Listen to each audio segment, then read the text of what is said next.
Hey guys, welcome back. I just finished mocking up the radiator and the fan on the Jeep. I had to modify it a little bit.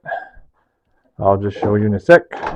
I had to put the fan on the outside because I didn't have quite enough room on the inside. There was about an inch missing, and I couldn't get enough play with the radiator to put it in there. So we'll just have to run it in reverse, and hopefully it'll do what it needs to do.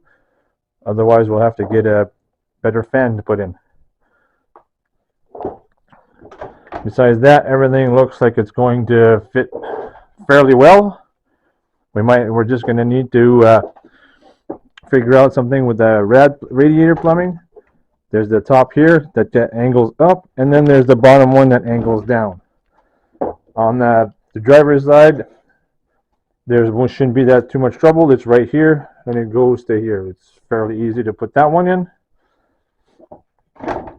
And another thing, that the power steering pump does not fit with the reservoir on, so I'm going to have to try to figure out what to do with that because the reservoir doesn't fit. It hits up against the power steering pump. So we'll have to put a reservoir separate from the power steering pump. So that's all for today. We'll see you next time. Thanks. Like and subscribe. Bye.